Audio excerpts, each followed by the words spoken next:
Free Sami worked. Free friends worked. Hashtag free. And you can confirm your friendship on the channel by tweeting the stream and sharing the link with all your friends and family.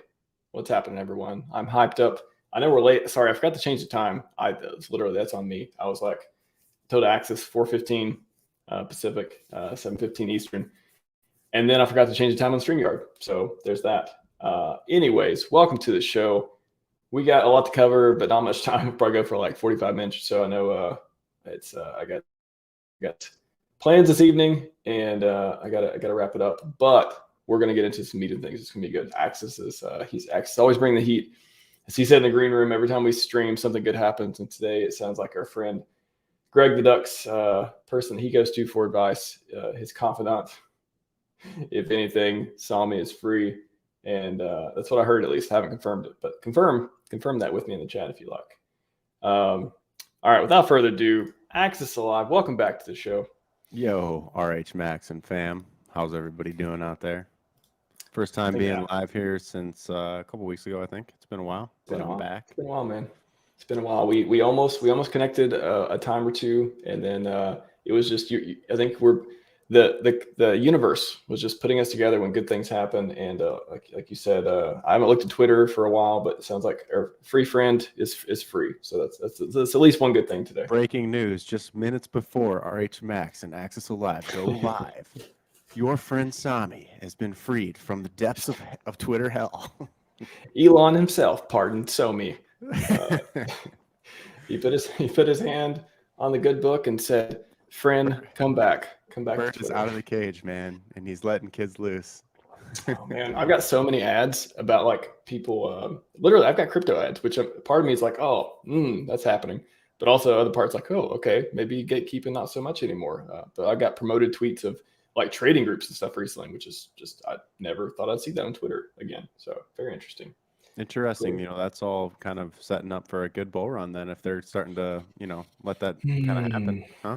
I don't know. I think we just need some more institutions to file for ETFs or something. I feel like that would be a step in the right direction, maybe. Yeah, I mean, we could get a few more failed ETF, because as soon as they launch the ETF, I mean, it's over, right? The run's over. So we just need them to keep applying and getting them denied, and then the market can keep going up. So that's my theory anyway. The inadequacies keep adding up. Inadequacies. What's happening, man? What have you been? We got a couple topics to cover too, but what do you see right now that's just fucking going on? Like, what do you see itself? Well, so as far as what I've been up to lately, I've been building out some new coursework. A few weeks back, I did a liquidity providing course with Sloth, Crypto Sloth 369 on Twitter, and that went over really well. We had just short of 100 signups for that, and that was our second rundown of that. And so we were able to put all the PulseChain and PulseX liquidity providing and into the course and kind of like bring together some new ideas. And so it was a huge success. We had a lot of fun doing it. It was like a 2-day event, and so now we're like looking towards the future of what does it look like to bring courses out on a regular basis for people that are maybe new to crypto that want that like cutting edge info, but presented in a way that you can start at zero and kind of like work your way quickly into like actionable things. And so then the thing I've been working on now recently is two things. One is I'm going to be present at the Chicago PulseChain Tour meetup. It'll be Crypto Coffee presenting in the morning, and then I'll be doing like a liquidity providing overview segment for an hour and a half in the afternoon that day. And I know Johnny Chaos will be there as well, so it should be a pretty jam-packed event. That's the weekend of the July 22nd. So if you're interested in that, go on their website and check that out. I wish I could be there. That sounds awesome. And then the second thing I've been working on has been building out a technical analysis course so you can understand how to do a lot of that yourself. It's one thing to see like a chart pattern, like let's say a bars pattern is what it's called, or like we call them fractals in the hex world. It's one thing to see those fractals on a chart and just say, oh, that's cool. Like that thing says it's going to go to $100 one day. But the real TA is in the nuts and bolts of understanding things like time frame analysis, using different indicators. Like there's a segment of traders and investors that think indicators have no place, and then there's a segment of them that use them to build confluence of data to come to a more solid conclusion before taking a trade or an investment. So we dive into that, and we dive into how to, like, you know, understand things like the RSI, the MACD, the stochastic RSI, the moving averages, and then applying them to different time frame analysis, and then knowing what charts to look at, like where to go to find the chart, you know, different kind of candlestick patterns, how to even read a candlestick. Like, there's just so much that goes into that stuff that, you know, being in it now for going on almost a decade, it's easy to forget, you know, what all goes into the analysis. When you become a really adept analyzer of the market, you're not just looking at like Bitcoin on a daily time frame, for example. You're looking at a whole skew of assets, and you're trying to compare and contrast their relative moves to get a better picture of where money is flowing in the economy overall. And so, like, we want to take it from the ground floor of how to read a candlestick all the way up through like macro analysis of the global markets, so you can always be on the edge and have like a sharpened blade to take to war with you. Yeah, I think understanding the ecosystem, liquidity providing, DEXs, all that stuff. A few months ago, I was getting into it a little bit, trying to understand more about it, and now I'm just like, it just seems like that is, even back then, I remember Sloth and said, oh, you know, this is early. Yeah, everyone understands this stuff now is early, and I'm like, wow, it really does feel like this is the decentralized future of trading, of just, you know, being, everyone's the market maker. Everyone's like, just like, it's kind of the vision of decentralization coming back in like a new product. It's really cool. So understand it, or it may, you may miss out on some opportunities, or, hey, you know, if you don't want to understand it, we still got stuff you can stake and mine and publish and all that stuff too. So that's a good point. Yeah. Is like, there's just no one way to play the DeFi market. Like, you only need to know as much as you're comfortable needing to know. And like, if you're listening to this stream, you're at least already paying attention to something that you can just buy and hold it and do okay over like a longer time frame. So like, a lot of that groundwork has been done by the community here that have been here for years, you know, preaching the good word of what's good DeFi. And then it's up to you if you really want to take it further. Not that you have to. Understand, like, let's say all the intricacies of, let's say, the Hedron ecosystem. Shout out to the Hedron shirt RHMax is wearing today. You know, that's a whole other level to being a hex investor that you may or may not need to or want to know. But there is that option there, and how to play that market as well, right? So, you know, you got layers on layers on layers of investment tools in DeFi, and it's all kind of in this awesome period right now where like the prices are so undervalued because of the circumstances of a whole new chain going live, that you could pretty much throw a dart at the wall and land on a winner. And so I think that's just kind of like what I want people to remember today when we're talking about, we'll go through some charts in a little bit, is just that things are so oversold in the Ethereum market and DeFi, and then branching off into PulseChain and in the RH ecosystem and other sacrifice coins.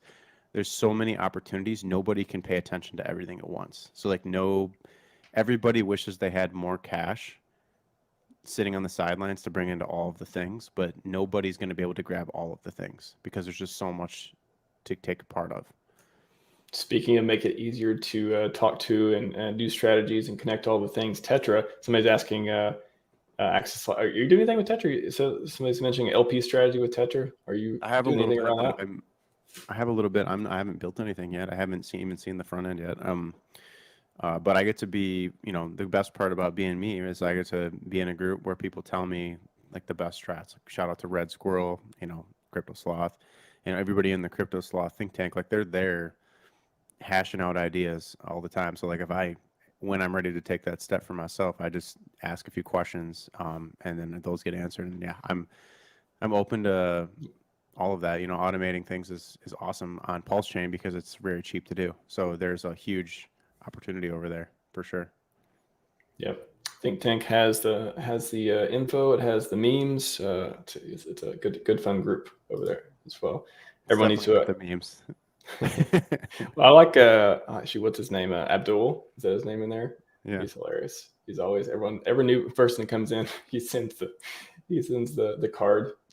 Anyways, you know where It's a really tight knit group now too. Is like I think a lot of this, just looking broadly about what Telegram groups look like today. I haven't stepped foot in like the Hacks Crypto Telegram group in years. Like I don't go in all those other original rooms. Now it's all been stratified out, and there's tight little circles of people that communicate on a regular basis, and they're all building something or they're all making moves on the chart somewhere. And so we have different segments of crypto people, you know, actively competing and contributing to each other's strategies. And so we're at that phase in the market right now where like that's exciting in and of itself, but the new money hasn't really come in yet to the ecosystem. It's all just recycled funds. And so I'm actually excited. I'm looking toward like things like the Litecoin halving, the Bitcoin halving, what Bitcoin's been doing lately, what the dollar index has been doing to try to give me an edge on when is the next big leg coming of new money. When is that coming? Obviously we talked a little bit briefly about the BlackRock ETF. That's obviously like a big, interesting piece of the puzzle. Another one is the rumored, getting rid of Gary Gensler out of the SEC. And now next year we have a new presidential race here in the U.S. And there's plenty of like global tensions going on too. And how is that going to play in the stock markets in a year of complete bearishness? The stock markets continue to rise in the face of all that adversity, when everyone in the world, all your top economists have been saying down, down, down, the thing's been going up, up, up. So it's just been a really interesting year. And if you've been following me at all, like we've been all over this entire year. It's been amazing. So I'm just wanted to give a shout out to all my boys in the accessalive.com group. They get everything.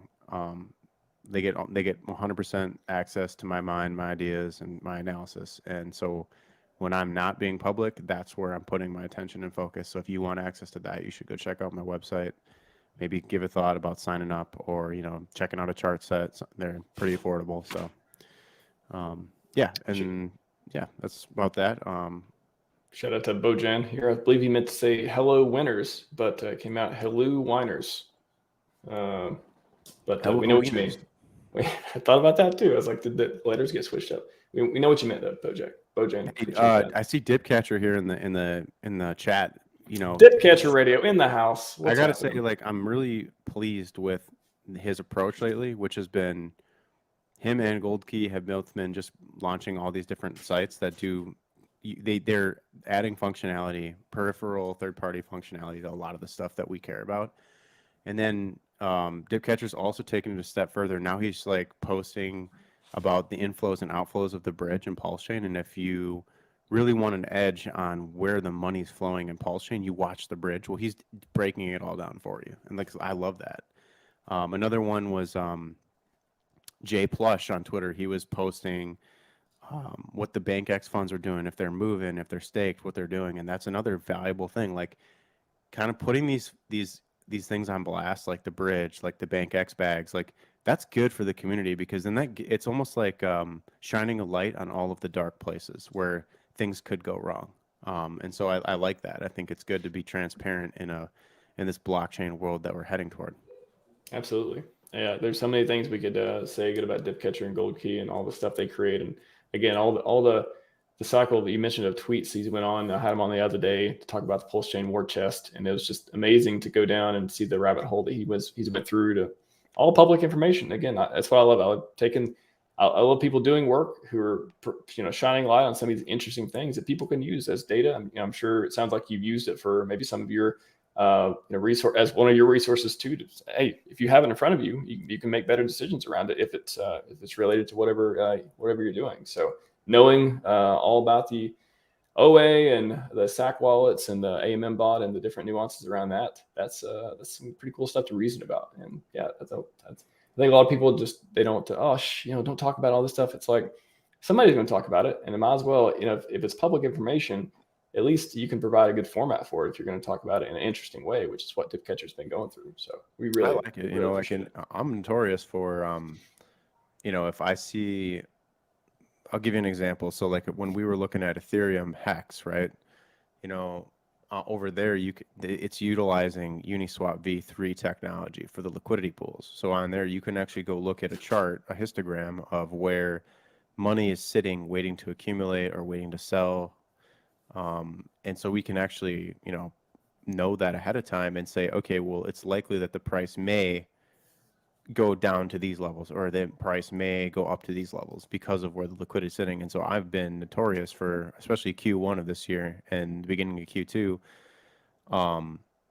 putting that data out there so people can make more informed decisions. I know there was a lot of people that probably participated in that run up on Hex leading into testnet v3, and did very well, and again, Dipcatcher came in behind me and did an analysis on how much percentage of Hex holders have made a profit or lost on his Twitter page. So go check that out as well. But yeah, I mean, it's the liquidity stuff is, what would you say? It's more like an advanced knowledge set, but it's an important one. And if you can capture those ideas now before the bull run, you're going to have that much more power to exit or to absorb at meaningful points during the cycle. For sure. You want to get to this question about Dipcatcher, and then we'll go into the charts and stuff. Let's see. What is the psychographic profile of the next wave of new money? A lot of people who chase the hot new tech trend have moved from crypto to AI. That's a really good question. Let me try to think of some elegant answer for that quickly, because I think to the thrust of your question, I think you're right that the same narratives aren't going to keep working over and over. And so we're looking for what's going to ignite the bull run in the next cycle. I think Bitcoin doubling in price this year has been good on its own, and it needed no new narrative. But I could think of about 10 different narratives. One would be, so the psychographic profile, I'm going to put that to the side for a second, and then I'll just run down some ideas. So the first would be natural gas price is at all-time lows, and it's made a push higher. Actually, if you want to pull it up, I'll just pull it up as I talk here. Okay. Let's see, natural gas. So if I zoom out and I go to a daily, this is the price of natural gas. Now, why is it important to Bitcoin analysis? Well, because all of the smart money is mining Bitcoin with natural gas, and this is like a bullish reversal pattern here on natural gas. And I think that the Bitcoin market's getting big enough now that the Bitcoin market can actually impact the prices of natural gas. Like, I think that that's kind of like, not that it has to be that way or that it's all that way or that this price action is totally reliant on Bitcoin. Nothing like that, but just that this is ironically starting to bottom and create structure and a bullish pattern, while Bitcoin has now doubled in price. And some of our biggest miners in Bitcoin are the big gas producers. So like people who produce oil in the economy. So this whole move off the bottom here on Bitcoin, for example, this move is up 105% in 229 days off those lows. And so I just think that it's cool, and this is what I talk about when I'm talking about expanding markets. Like, we're seeing signs that strength is coming back in, and that the people that are mining, they're not playing around. Like, they're big companies that are looking for a way to turn waste products into profit. One of the ways they found that is through natural gas, and you're seeing that on the natural gas chart. You're seeing it on Bitcoin. If we looked into dairy farms and what they do with their waste, I'm sure you'd see like a pump over there on those as well. So I think that this is setting a signal that the bottom is being put in, and that more and more big companies, like multi-trillion-dollar, not ecosystems, not the right word, industries of the oil industry are going to come in and use Bitcoin as a lever to multiply their returns for their business in this cycle. So that's like level one. The other one was like, okay, so we got all this pressure coming in from the SEC on all these different assets, but the main one that started years ago was an XRP. And currently the XRP price chart has been going through like a 2,000-day like price consolidation. And if I go out to a weekly chart here, I will show you. These yellow lines, by the way, are the Bitcoin halving. So let's take some ideas out of this. We got the Bitcoin halving coming up next year. So this is just fundamentally something that's coming down the pipe. it usually always means something good for Bitcoin price for the next cycle. And then usually the altcoins benefit from that price action. But then here on the XRP chart, things are getting kind of, exciting because, this Ripple company, they released some information about the Hinman emails. And our friend Sami over here, I'm pretty sure he made a post about these Hinman emails where the SEC is basically caught red-handed in terms of, let's see, Hinman emails. I'm just typing Hinman. Let's see what he got.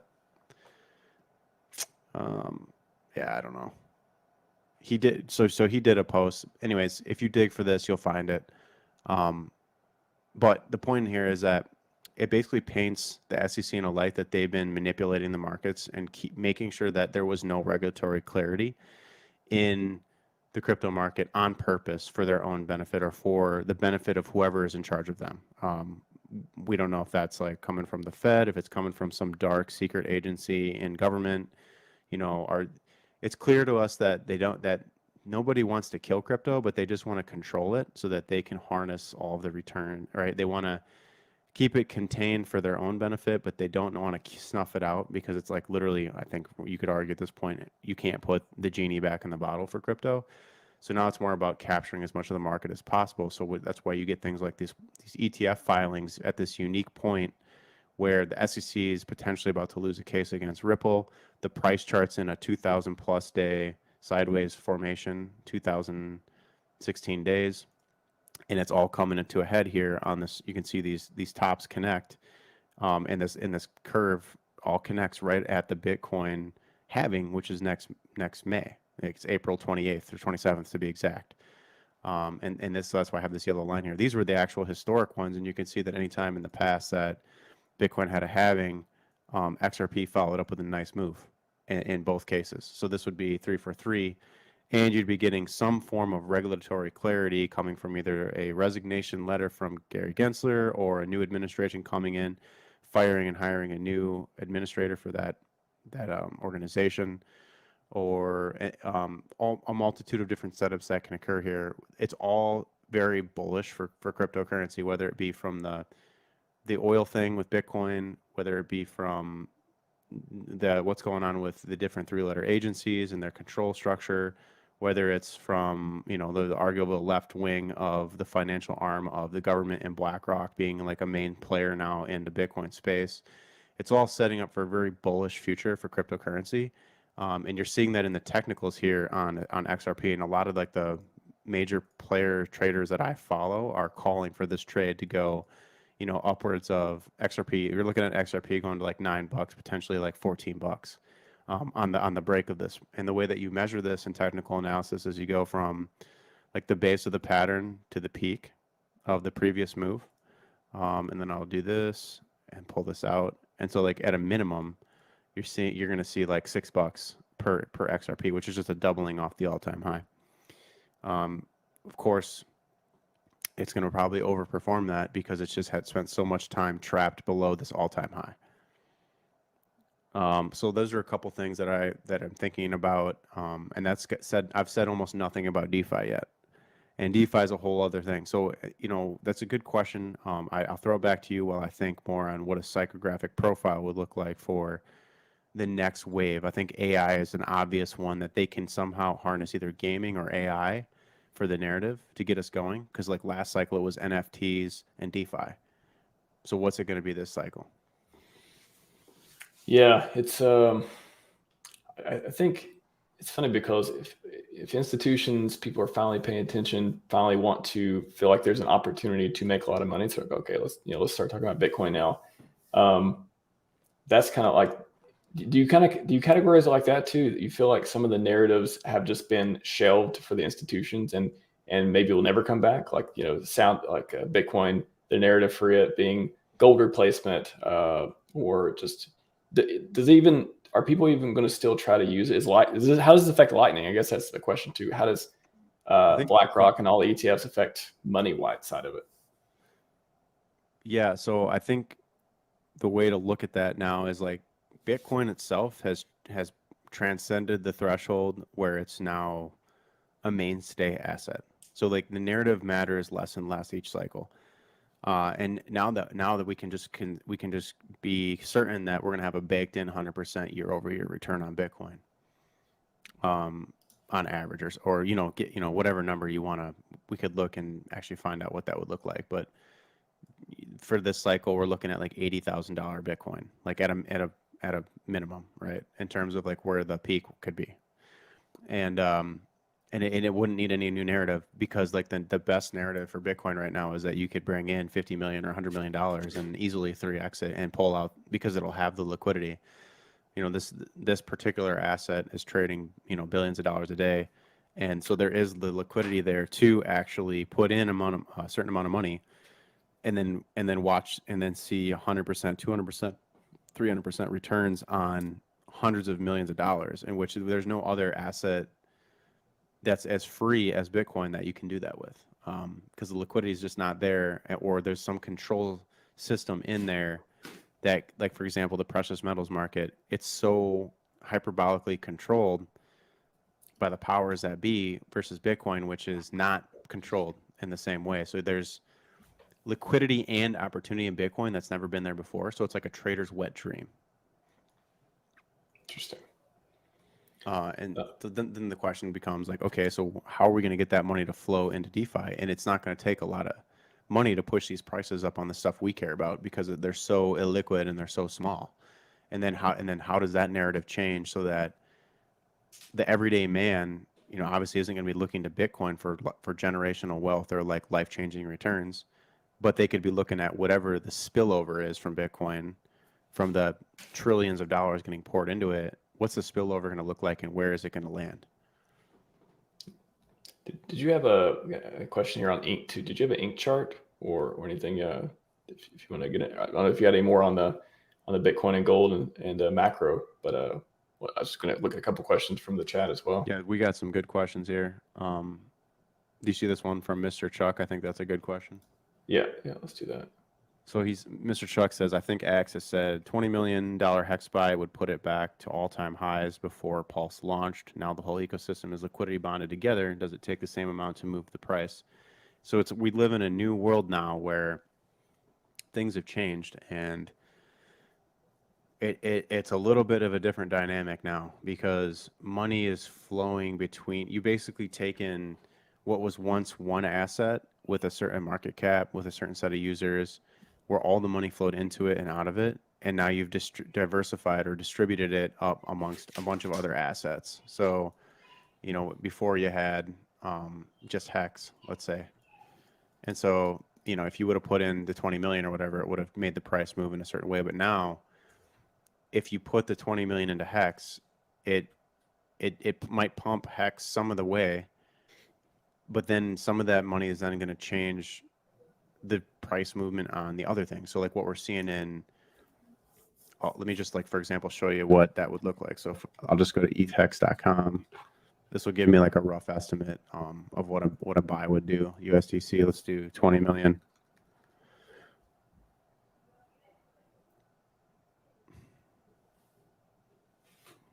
Because I actually haven't looked at the polls in a few days, but Pamp it, 20 million.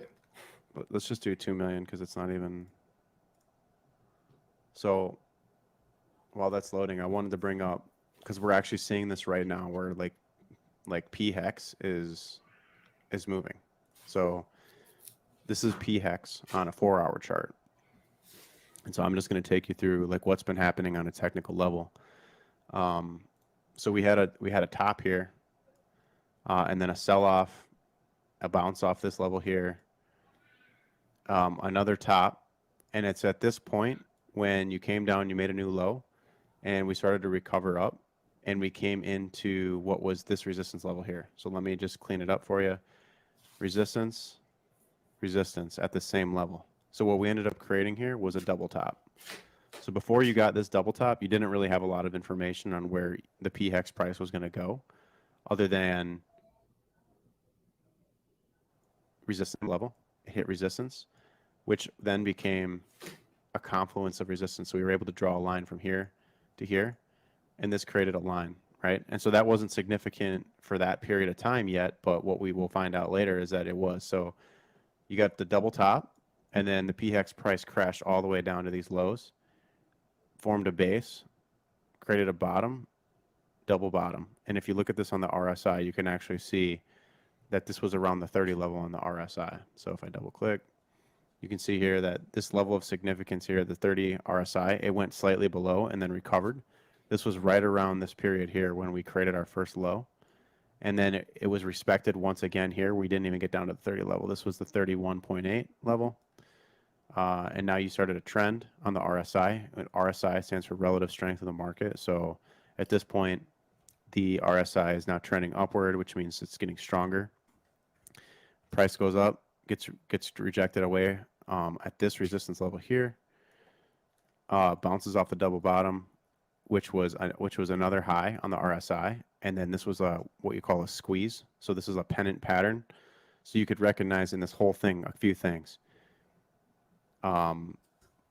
Hit the 30 level, bounced off, went slightly below, bounced off, created a resistance level on the top and a support level on the bottom, and then momentum was getting squeezed into this pattern. And then you could have seen this recovery here on the second bottom here, and that was actually a sign that because this support was being held, that this could break out of this pattern. And so this is where you would have taken an actionable trade. And then if you did, you would have potentially seen, like, let's see what the returns was looking like, roughly, 40% roughly off this level. And so then off this rally on PHEX, it didn't even quite get to resistance. It fell short of that resistance level. But one thing that we had that you could have recognized in this was that after this momentum squeeze, we topped out around the 70 level on the RSI. Remember, we're looking at the 4-hour chart. So, when you're doing time frame analysis, like, you want to pick the longer time frames, but because these assets are so new, you have to use smaller time frames. And so they're going to be more volatile, and chances are they're not going to respect the TA as much. But in the case of PHEX, it's respected the TA tremendously well. So as you see here, we hit the 70 level on the RSI off that double bottom. It fell short of this downtrend resistance, which was resistance here, confluence here at the double top and the resistance line. And then these candles here, the sell-off was actually smaller. So, like, this was just little guys selling off and taking profit, or getting out for a small loss or getting out for a small profit. And this trend line here was held on the bottom here on the RSI. So that meant that momentum was still in the chart. And off that momentum there, off the bounce here on the RSI, you got another push up into downtrend resistance. So because the price could no longer get above the downtrend resistance at this level and get a successful push above, retest of that resistance and resumption off that level, that would have been a technical level to sell. And it was also a confluence with the 70 level here on the RSI. So double top on the RSI. So what's the key takeaways here? You're looking for double tops, double bottoms, angular resistance lines, and then certain kinds of price action leading into those areas, compared against, like, the relative strength index in the RSI. Do you anything else you want to jump in there? I just was going to ask too. What do you say to people who think that PulseChain is the worst thing to happen to Hex? Like, how do you think about that? Because it's a good question. Because it's obvious that on the surface, short term, PulseChain decimated Hex. It did. But it's a good question. I kind of want to get into that, but I kind of want to finish the analysis first, and then I guess we'd dive into that on this longer time frame to see. I mean, the obvious thing is, like, long term, when the bull market really kicks up, Hex is gonna the prices to end stakes in Hex is going to get really expensive on Ethereum. Until Ethereum pushes that new upgrade next year that reduces gas costs by a factor of 8x. Like, until that comes live, there's going to be a period of time potentially where ending stakes in Hex makes Hex on Ethereum unusable for a lot of the stakers. So yeah, it was more forward looking to make another chain. But what you've done, there's negatives and positives to it. So I'm just trying to be open about that. You didn't really, you killed Hex short term. You killed the momentum. You divided the community, and now you're looking for adoption of 3 other assets potentially, PulseX, and Ink, on top of Hex and Hex. And then if you go even further, Hedron, ICOSA on the 2 chains. And so you've really complicated and convoluted and split buying power bunks, all these things. But because the liquidity is tied together by its bonding, pumping one will pump all of them at the same time. And the PulseX Ink relationship is going to magnify the effect of that. So it actually is a piece of code that's helping, tons of little buys add up together to equal more buy and burn, to equal more potential returns for everybody by pumping the ecosystem as a whole. But yeah, and I just kind of touched on a lot of different ideas at once there. But the takeaway is that, yeah, short term it hurt because it was like, had we never gotten a PulseChain sacrifice phase, we may never even have gotten this. We might never have. We might have only topped out below 10 cents last cycle. So then, yeah, you would have maybe not have went up to 56 cents, but you also may not have broken below a penny. Maybe the price rate would have just been like trapped inside of here for longer, and it would be even more boring, and then we would have got out sooner. So we've just delayed the getting out part and getting back to all-time highs, is all because you're dividing the attention of the user base, not just between, and this is something that I don't even think the founder could have realized ahead of time, was that when he uttered the word sacrifice, he didn't realize that, the hundreds of thousands of hexagons were going to go and create 100 different sacrifices and 100 different projects. And I think he just thought that his user base was tied to Hex and that they wouldn't try to compete with their own bags, but he was wrong. So yeah, it hurts short term, but long term, if you get a 10x increase in new users, then it doesn't matter because that'll take care of everything, right? Because you'll get a whole bunch of new money in, right? And that'll just change the entire dynamic. So it was just this kind of delayed gratification decision, like it's going to hurt in the short term, but it's going to set Hex up to have its own ecosystem, its own, playing field that's even with everything else, and we don't have to rely on Ethereum. And to me, it just kind of magnifies everything. It magnifies, Richard. It magnifies the bringing people in. I mean, I think onboarding, nothing else. And you touched on the pros and cons of onboarding. Yeah, you're bringing a lot more people in, but now a lot more sacrifice, a lot more projects, a lot more splitting buying pressure too with Hex and everything else. Definitely has some trade-offs, but I think it definitely feels like a long-term decision. Short-term pain, nobody wants to feel it, but long-term, it's not like Hex needed it, but I think it's almost like, I don't want to say Richard needed it, but like the whole ecosystem, long-term, needed something to sit on and like make sure, okay, too much mass is in this now. Too much mass. Too many people are interested. We have too many people in for it to ever go away. That's kind of the way I think about it. But yeah, short term. Yeah, Hex isn't going away, and there's plenty of. You don't even need. How do I put this? PHEX is already, like the combined Hex price together, kind of tells like a different story altogether. So like when you put the hexes on the chart, shout out to Dipcatcher for doing this. I think hexfire.io did the same. These guys have put these charts together that show what happened. And this was just crazy. This was arbitrage between the 2 chains where value extractors came into the ecosystem and just extracted value out through the opportunity that was the pump off PulseChain launch.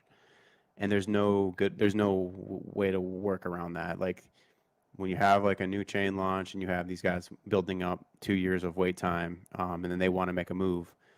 They've been waiting this whole time. They did. They were ready to go, and they had plenty of time to think about it. And so like there was a good chance that the Hex price recovered off this level here, which was like the snap down low of like, what was it, like 3, what was this on here, 1.8 cents on the EHEX.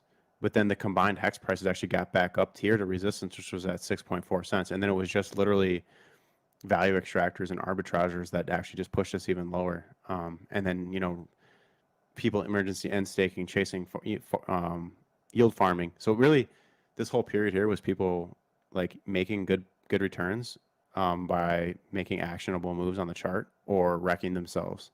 And it was a combination of the two. But yeah, we're actually getting like this level is being respected. So the combined hex prices is actually bottomed around the same level as it double bottomed there in January on the 5th, around that 1.8, 1.7 cent level. So, if you're holding both, or if you capitulated one side into P hex, then you're looking pretty good, right? Because you're still above the technical market cycle lows across the both of the hexes. But yeah, it was hard. It was hard to admit. But what do we've gotten this run up leading into testnet V3 and then mainnet? If we didn't have some news event, that's a good question. Would we have gotten this move from last year? Would we have gotten that move up? Or, sorry, that's 2021. That's over 2 years ago. Would we have gotten that move from 10 cents to 56 cents without PulseChain sacrifice phase? Maybe not. Maybe we wouldn't have gotten that. And so then the chart would look a lot different. You would have seen something like this, and we would have done it anyway. But yeah, I don't know. But those are good questions. And so I think what all you've done now is you've laid this huge floor, this like bedrock of like, and the prices are so depressed now that it's just going to be a slow recovery phase here until we look really good off to the races. And I have a chart here that kind of shows that. I forget who did this the other day, but somebody made a chart that showed Ethereum and Pulse like this stacked, and then so on top I have Pulse USD, and on the bottom I have ETH USD from the very beginning when it launched, and then the yellow line is the 21-day moving average. And so the key thing here is that when the yellow line starts sloping upwards off a flat, so it goes kind of flat and then starts sloping upwards, that's when Ethereum actually moved, up to like $5. And so like if you're gonna look for a similarity here, this is absolutely not saying that Pulse can't make another leg lower. It can, but just looking at this period here, there's no, like, to me, these look similar in that the 21 daily moving average is usually representative of, it's the bull market support band. When the price can start to bounce above it and use it as support, that's usually when you start to see a trend change. And so the first signal is when this has a positive slope, this little yellow line. And so you're seeing that it was about right in here. We were trading below, ETH was trading below the 21 day for a while, using it as resistance, and that's like kind of here too. But this one's already got a positive slope, whereas this one needed to get above, then go under, and then oscillate above and below it before that trend change occurred. So we may be looking at, weeks of sideways here before the thing gets moving. So this is an optimistic look at like where PulseChain's at in terms of how far are we away from seeing some upside. Gotcha. Just got about 20 more minutes left, so I want to make sure we get into, I know we want to talk about Ink and LP just a little bit, and also Richard and the tweets that have happened the last few days. Did you want to either put up an Ink chart or speak to this comment from Fox Motor? Yeah. Ink has performed more like the distance incentive token. When do you think that changes? Oh, okay. Well, I can't tell you all my secrets here, but I can allude to them, which is like, okay, so here's Ink against the dollar, and there's a couple things I want to say. Is when this was coming down in price, we were looking at these key levels, the $15 level and the $10 level. Those were key levels to watch. It was between 10 and $15 that we actually saw the most attempt out of the incentive token to pump off that level, and it just couldn't quite get above, which was resistance. So we had OKEx launches deposits for PulseChain. It marks the local top. This was also marked by the bridge unclogging. So the bridge unclogs, and then 2 days later, OKEx announces deposits. So at this point, like, that was a fundamental. That's just, anyone that's been in crypto knows that was a sell the news day. Like it was like, that was it. Like the top was in. No exchange wants to list an asset and then have to buy it. First of all, not have that much of it, but then have to buy it at higher and higher prices. They'd rather do anything that's in their power to have people deposit their funds on the exchange, in terms of PulseChain and PulseX, or what I think is PulseChain is all they listed.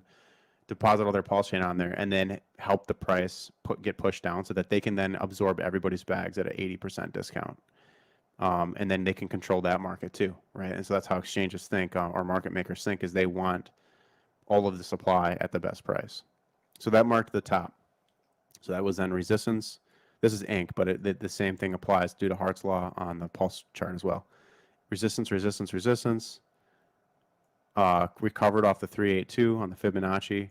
Some sideways chop out of this broadening wedge pattern. A break of that level.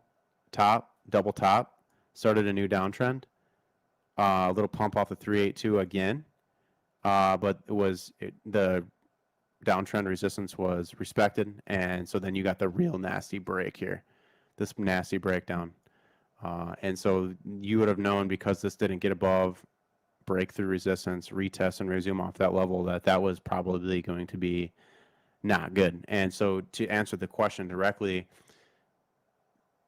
it's true that there's not a lot of interest now in farming in the liquidity farming in the same way as there was off the rip, because the ink price is falling, right? But what this does is it sets up for a smart player, smart money, to come in and absorb all of the noobs bags that are dumping at the lows. So you can see here, this was like where the pump started, was off this 886 level here. The candle closes here, and that's what we have here is the 886. Okay, you can see that here, these are some pretty big candles. So that means that when their candles are this big, that means that there's a lot of force coming into the market to push prices down, right? And so some big player that was holding a lot of the ink at this levels, or many of them together in concert, were dumping their ink for tons and tons of PX, Pulse, PulseX, stable coins, wrapped ETH, and they're sent across the bridge. So this is like an extraction event here at this point. And these big candles are telling you that trend change is coming. You know, these guys aren't playing. They're trying to push the price down. And then they came back in after that retest off the resistance, push it back down. And then you see how these candle sizes here are a lot smaller.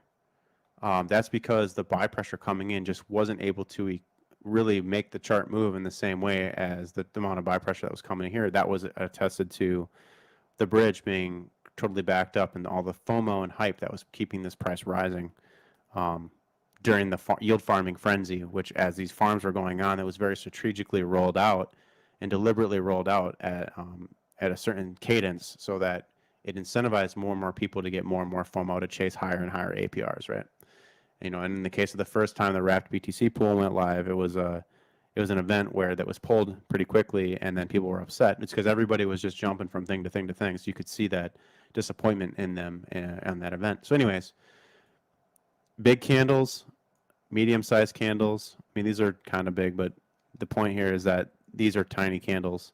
So as the candles get smaller and smaller, the trend starts to weaken and weaken, and that's why I have this curve here, right? Because the curve is showing that the downside trend is weakening, and this is just little guys, you know, taking their farming, they're harvesting their scraps of ink, and they're putting it into the thing that they believe in here at the lows, which is like the worst time to get rid of your ink, because if you were to get a move like this, you'd get left in the dust, and we've seen it before. Of course, back then, the ink liquidity was much lower, so it was easier to make this move occur.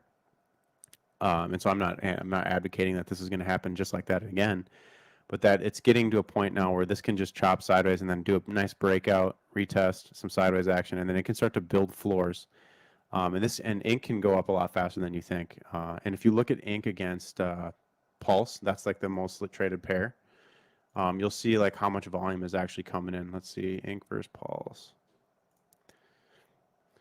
So you can see here that 331 buyers are buying what 914 sellers are selling, which to me is telling me that smart money is accumulating this range, and this is where like small players are still harvesting, but big players have stopped dumping. That's the main thing to think about here.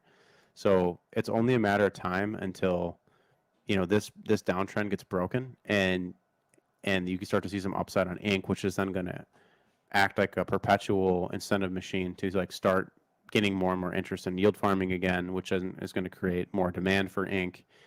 And so this will be played out in like a wave-like fashion, where it's only been what 50 days or something since launch, and this is getting to the end where these candle sizes are getting smaller, the downtrend is weakening, and we're approaching that key level. Now this is like a high value zone, so like if this is a reload zone between the 5 and the 618 in here, this is like the deep value discount zone where like you can come in and you can absorb 1.6 million ink with a relatively small amount of money. And if it's multiple people jumping in to absorb it, like I'm seeing here, there's 3 times as many sellers, but yet they're able to put in the same amount as the sell volume. So like the sell volume and buy volume is relatively the same. It's like the 1/3 of the user base that, or let's say 1/4 here, if they combine you got 1,200 people, 300 of them, so 25% of them are bidding up the same amount as all of the other 900 people are selling down. So it's like telling me that this is a high demand zone for ink, and it's at those lows, and this is going to set a floor and then going to create the next wave of ink and farm activity. Yeah. Do you think of ink as, I mean, so again, if it's not the dump forever token, if it is a health beacon or something at least liquidity bonded for, with the other coins, for example, PulseChain guy has a interesting opinion here that he said a couple times. Ink is a farmed shitcoin, bro. Works around for DeFi. Some everyone sells their government tokens for ETH. Is that what? So if people are just going to dump it and sell it, why is it worth anything at all? First of all, why is it even worth more than $1? And why did it go up to $80? Was that just some game that, it's never going to be accumulated again? It's just one of those, hey, new chain, why not get some of this coin and then dump it? I don't know. What's the counter argument to that? So you feel strong it's all the tokenomics. So like, all right, if I'm going to draw the tokenomics of ink, this is what it looks like. It increases at the same rate forever. It ends up being about 31 million per year. So if year 1 there's 31 million, year 2 there's 62 million, then there's 93 million year 3. But if it's okay, if there was $80 ink here, and now here at year 1 it's $5, you can come in with 8 times less money and get all the supply up. So then you've absorbed this entire chunk of supply over that first year for $5, which means that the next year you're going to have to wait. The ink farmers are going to be more and more of them. They're going to have to wait a whole year to get the same amount of supply as there was this year. So then now the supply is effectively doubled. But then this year you're only getting 30% increase of supply, and then the year after that you get even less, and in the year after that you're getting even less relative to the total supply that's out there, right? So that every year it's a linear function, so that there's going to be less and less supply and more users fighting over that less and less supply relative to the total supply. So getting all of this, if you're a whale, getting all the supply now at $5 makes sense, because then you set the floor price and you're buying your time back from the ecosystem. So that, why is that important for you? Well, if you have all the supply, nobody can dump on you, and you can set a floor, and then everyone else has to fight for an entire year to even get anywhere near a percentage of the supply that you absorbed here for $5. And maybe by this time, maybe the supply is $30, and by this time maybe it's $300, because it's a linear function. So it's like the smart money is going to absorb all the supplies on the lows and then create a floor, and then then they can pump the price a little bit, and then the market will have to follow it up with more pumping and more demand and more absorption. APRs go up, more people lock their tokens up, less people are selling. Hart's law is keeping that perpetual price performance machine moving, and they get to have all the supply. So then by the time 4 years from now, these guys that absorbed all the supply from years 1 and years 2 can just sell little bits of it each day at like $3,000 a token. And what do they care? Because they did the work the first 3 years, absorbing all the supply at every low. Hope that makes sense. Yeah, tokenomics wise, that's one aspect. And I feel like, even forget it's a Richard Hart token, forget it's to me, it seems like a big part of the prophecy of the LP ecosystem within PulseX, which is the lifeblood of PulseChain trading and all that stuff. Forget all of that. It's one of those things where it's a token too that, there's no RH supply, there's no OA and stuff for it too. I mean, there's a bunch of pieces to it. But if ink fails, PulseX and the DEX fails, because you're not going to have anyone incentivized to farm. You're going to lose interest. Metcalfe's law will not take root, and the whole chain will fail. Like you need some demand driver. And so ink is like the demand driver. And Crypto Sloth always comes in with very clever ways of explaining this as well when we're together, is like ink and PulseX work together to buy and burn the supply, which automatically creates buy pressure across the ecosystem because all of them move together. It's like it's easier to see it like than it is to just me explain it. So let me pull up a chart here. So if you go to accessalive.com and you go to the most recent blog post, you can see I basically recapped everything that I talked about in this stream through this blog post, which was like, how we were able to call the top in the private group on PulseChain. And I talk here about Hart's Law, and this is the chart I wanted to show you. So you can see that the price action of PulseChain, Incentive, PulseX, and PX, they're all doing the same thing against the dollar. It's because of their bonded liquidity. Like there's a wave 1 up, big explosive wave on all these. There's a wave 2, which is a declining wave on all of them. 3 is a smaller pump leading into 4, which is a big decline, leading into 5, which is another pump, leading into what 6 would end up being. And so you can see here how if Incentive does well, PulseChain does well. If PulseChain does well, Incentive does well. If PulseX is buying and burning automatically through the contract code function 5 times or 4 times what it was originally intended to do, it's just going to add more and more consistent fuel for the system to propagate and continue to act that way. And so it would take extra sell pressure to make that function be counter to that. So I guess the takeaway here is that like they will all ride or die together. And so the smart money will recognize the tokenomics of Incentive, and they will absorb a lot of the supply at the lows. And that's the same for Hex as well. That's the same for Bitcoin. It was always about scarcity and absorbing the supply off the lows, right? And then letting the market take it higher, Yeah. Let's wrap up on Richard too. I know maybe you want to talk a little bit about this around last week or so. We've had quite a bit of tweets. We've had some, did you say something about feedback taken or good data acquired, something like that too. It's testing theories, a lot of that stuff. How do you feel about, wow, that's the blood, there's a lot of blood there. How do you feel about that? So going back to like May 31st, Richard was basically saying, if the world's best performing asset class makes you angry, perhaps the market is trying to teach you something. And then he talked a little bit about like, if you want max returns, max gains, then you have to deal with the painful period of cryptocurrency. He's just trying to remind people so that they don't wreck themselves or miss out on the opportunity of a lifetime. Keep in mind, there's a very good chance within the next few weeks that we're going to see some sort of development from another layer of this game that's going to be a pumpamental. I can't say what, but there's a rumor floating around that there's a big announcement coming. All right. And so, okay, that's outside of Richard Hart's control, but it's going to be something good for the ecosystem. Okay, so there's that. Now, in regards to what he's done with all these other dinosaur coins on PulseChain, he's shown that what that equated to was extraction of value out of the economy. So like Dipcatcher made a post today that showed, so if you just want a quick recap for them, what he did in terms of like, he basically was pumping interest from the Pepe community, the Link community, the, name it, old coins on old Aave, and all the others, right? You want to just talk a little bit about that so people know the context? Yeah.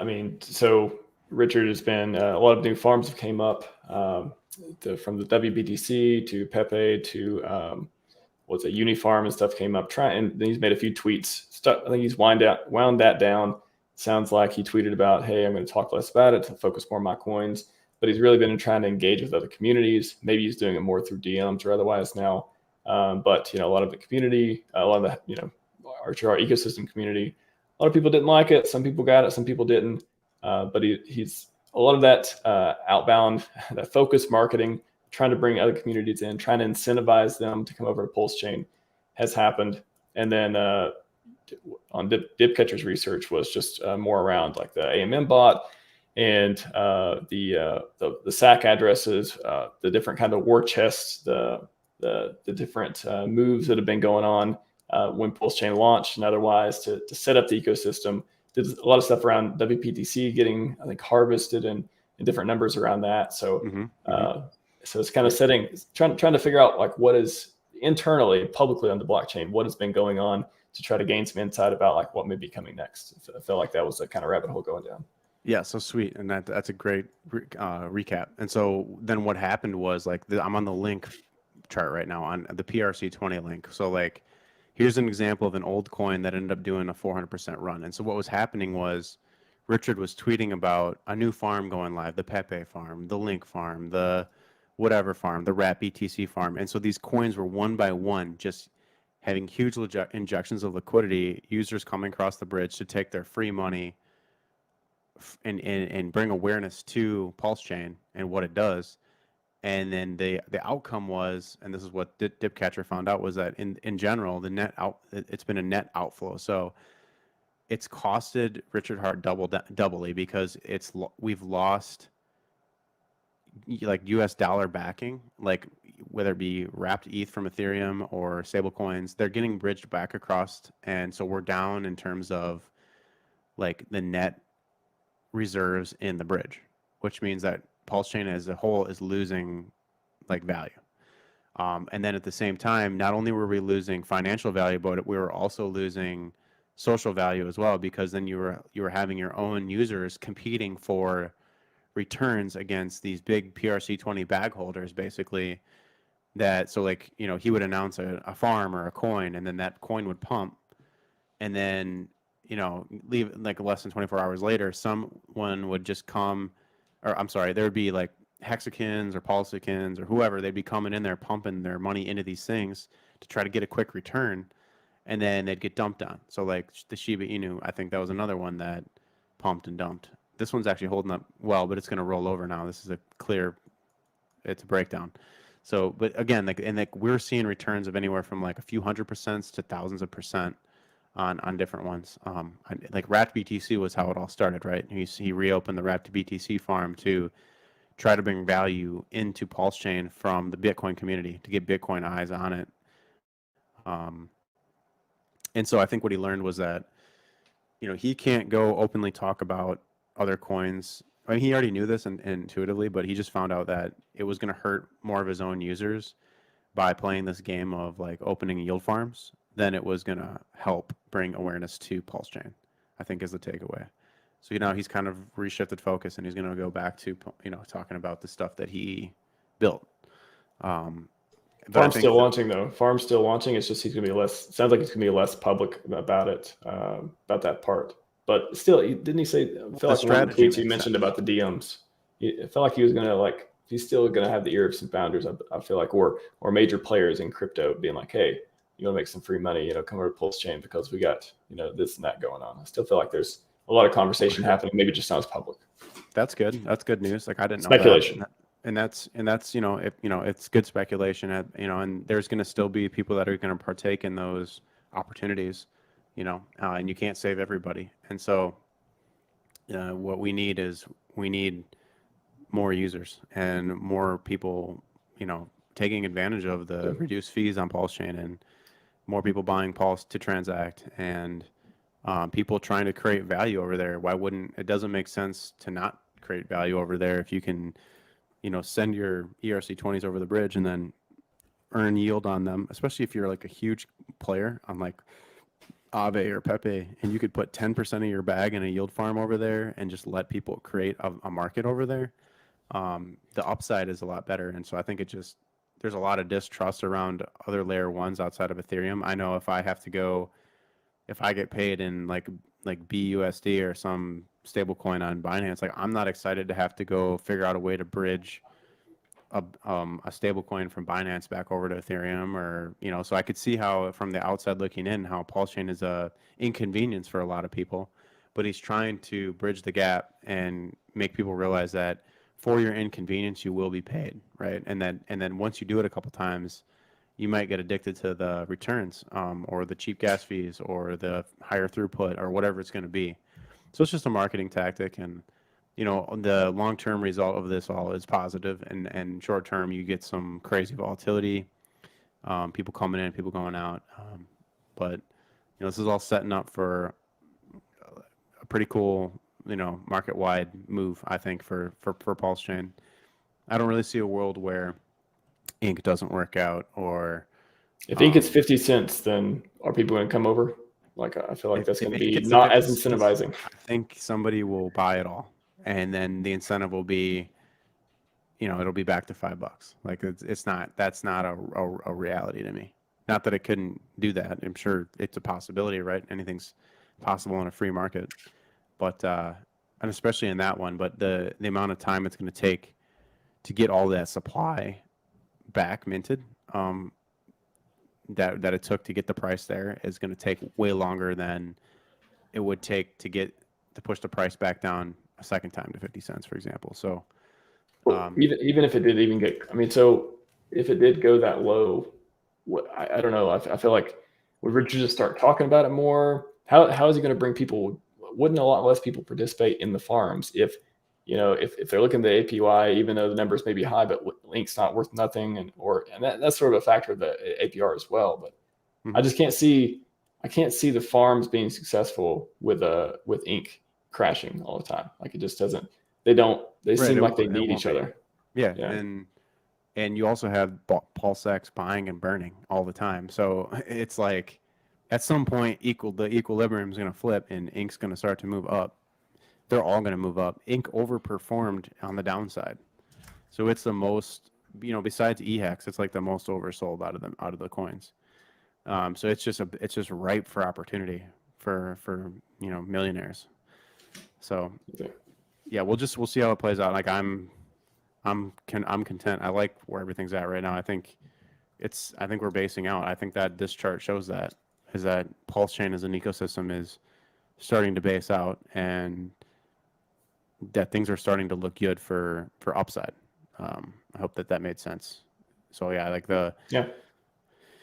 so there's, and shit, it doesn't matter. You pick any of these coins, like even Hedron and Icosa on PulseChain have performed tremendously well. Here's Hedron. It's broken out of a descending broadening wedge, and it's going higher. And then Icosa is broken out of a downtrend. PHEX is leading this whole entire move. It's potentially, you could even break out of this channel, which would be incredibly bullish. If you measure it in Pulse, I'm sure it's just looking tremendous. Yeah, so here we are against Pulse. PHEX against Pulse, just looking tremendous, right? It's really showing where the market thinks value is at. So yeah, has the market chosen Hex for PHEX, and then EHEX. The market has chosen Hex. Are you calling it? Yes, the market has chosen Hex. Even EHEX looks. Oh, 100%. Yeah, I mean, that was never gonna be a surprise. That Hex was gonna be. Everyone that's in PulseChain is a Hexagon. Like there's those that sacked for PulseX that, maybe weren't as tied to Hex, but the PulseChain sacrifice set was Hexagons, man, through and through. Nobody else gave a shit about Richard Hart stuff. It was only the Hexagons, the diehards.